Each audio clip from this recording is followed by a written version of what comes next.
Greetings to my 910 subscribers and of course the future subscribers watching. Tonight a little bit of a difference. I do have a dram in the hand and this is the last of the sample that was sent to me by the Villiers Distillery, a 10-year-old single malt from Belgium, I'll have you know.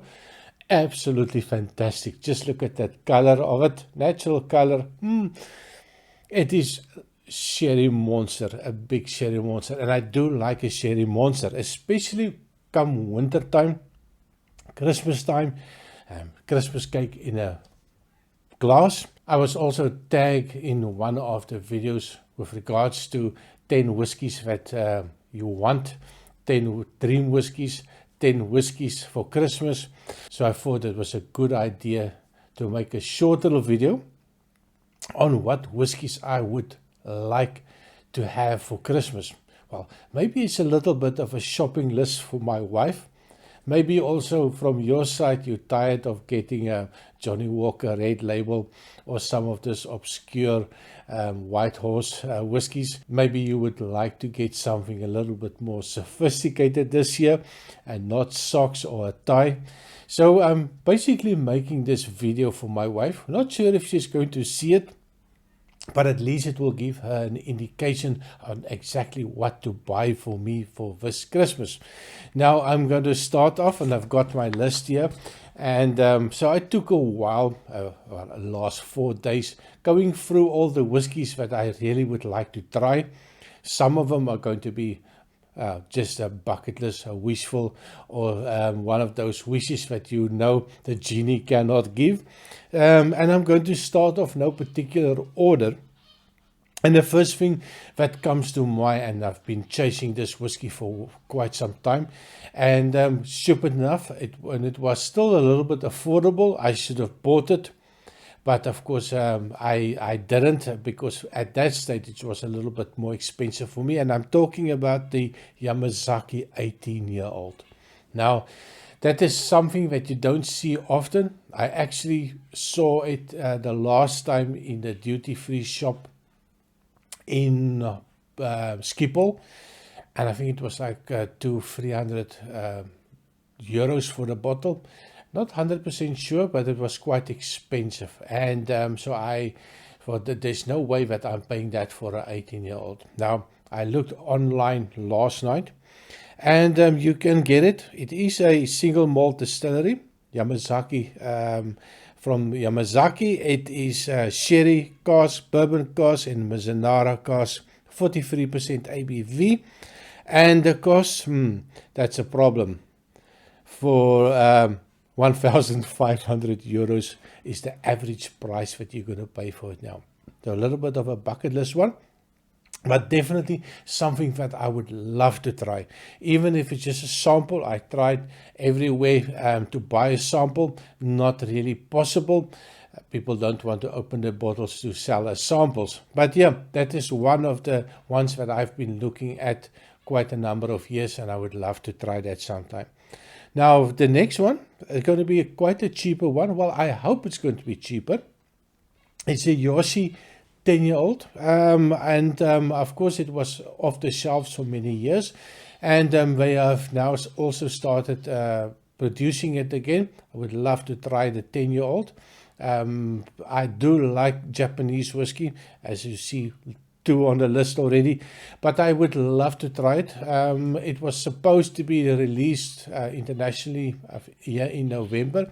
I haven't seen it offered anywhere, so that's something that I hope it's going to be within the reach, so that you don't spend a lot of money on a 10-year-old, but that's something that I definitely would like to try. The next one, also one of those ones. So the next one on the list that I would love to try is the Octomore, and I have the 13.2 and 5-year-old peat monster. They say it is matured in sherry cask, 5 years old, 58.3% ABV, and of course the cost is a little bit ridiculous for me for a 5-year-old. 237 euros that you're going to pay for it.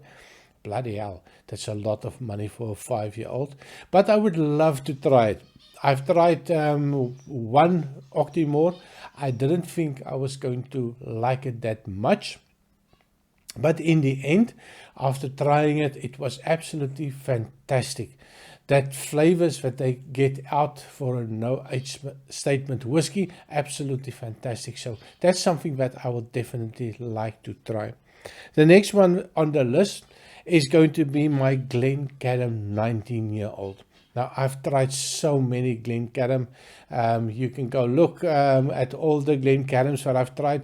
I didn't find anyone that I really didn't like.